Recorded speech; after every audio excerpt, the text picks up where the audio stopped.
Leo tunamzungumzia msanii ambaye amedumu kwa zaidi ya miongo miwili, akileta ladha ya ubunifu na heshima katika muziki wa Bongo Flava. Ni msanii ambaye aliibuka akiwa kijana mdogo, lakini akaacha alama kubwa katika historia ya muziki wetu. Huyu si mwingine bali ni Mr. Blue. Karibu sana kwenye Epic TV, mahali ambapo tunakuletea simulizi halisi za wasanii waliobadilisha historia wa muziki wa Tanzania. Ni mimi msimuliaji wako Victoria Sanane.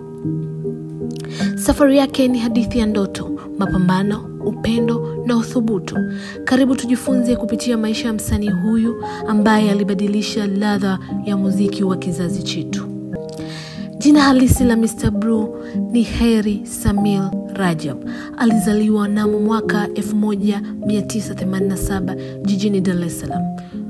Tofauti na vijana wengi wa wakati wake, Mr. Blue alianza kuonesha kipaji cha muziki akiwa bado shule ya msingi.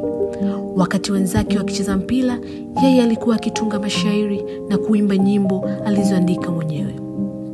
Aliwahi kusema kuwa alihamasishwa sana na wasanii kama Juma Nature, Dully Sykes, ambao walimfanya aone muziki kama njia ya kuelezea hisia. Ndipo ndoto yake ikaanza kuota mizizi. Mwaka 2003, akiwa na umri wa miaka 15, Mr. Blue aliacha wimbo wake wa kwanza ulioitwa Mr. Blue. Huu ndo wimbo uliomtambulisha rasmi. Kwa sauti yake ya kipekee na mashairi yenye hisia, alijipatia mashabiki wengi haraka sana. Kila wimbo wake ulikuwa na hadithi ya mapenzi, maisha na mafanikio. Lakini pia hakutaka kuwatupa mashabiki zake mbali, na pia alitoa mwimbo wa Mapozi. Ndio mwimbo uliozidi kumzoelea umaarufu, ambapo ulipendwa sana na mashabiki wengi. Mr. Blue akawa si tu msanii bali mwanamitindo wa maisha.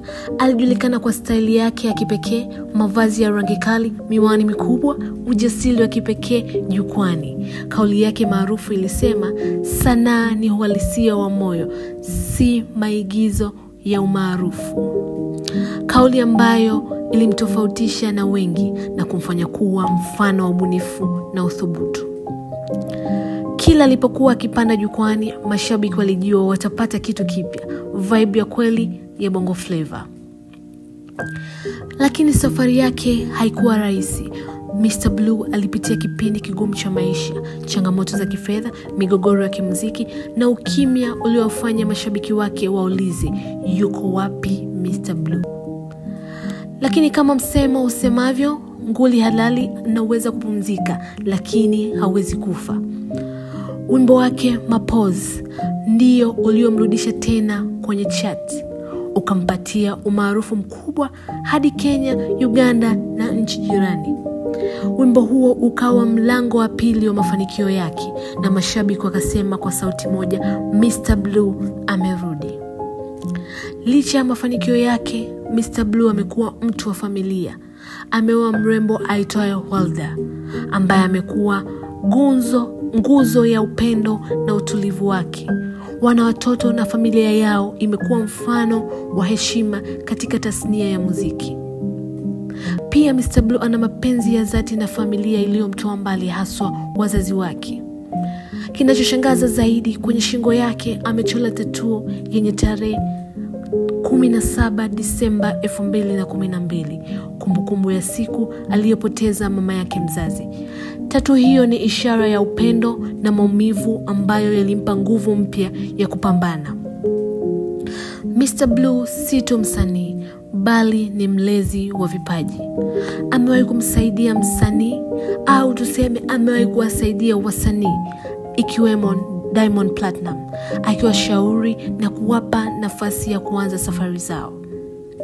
Katika mahojiano mengi, Mr. Blue amekuwa akisisitiza siri moja kubwa mafanikio yake: kumsaidia mtu bila kujali hali yake ni baraka ambayo Mungu hurudisha kwa namna kubwa. Ni falsafa ambayo imemsaidia kudumu na kupendwa kwa vizazi tofauti. Mr. Blue amesema wazi kuwa Yeye hutumia mwaka mmoja hadi miaka 2 kuandaa wimbo mmoja. Hii ndiyo sababu kazi zake zinakaa muda mrefu na kubaki zikiwa na maana.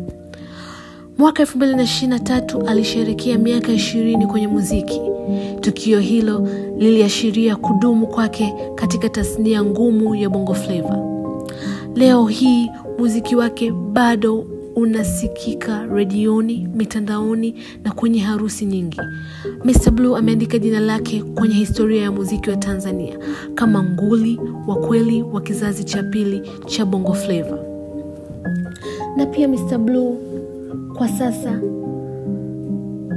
amefanikiwa kutoa remix ya Mwimbo wa Mapozi akiwa na Diamond na J Melody. Safari ya Mr. Blue inatufundisha kuwa ndoto haziishi, zinahitaji imani, nidhamu na moyo wa kujituma. Yeye ni mfano halisi wa msanii ambaye hakuwahi kukata tamaa na akaendelea kung'ara licha ya misukosuko. Mr. Blue ni kioo cha uthubutu, ni mwalimu wa ubunifu na ni sura ya muziki wa Tanzania. Asante kwa kutazama Epic TV, channel yako ya burudani na simulizi halisi. Usisahau kulike, kucomment, kusubscribe ili upate makala zaidi ya mastaa wa muziki wa Tanzania na Afrika Mashariki.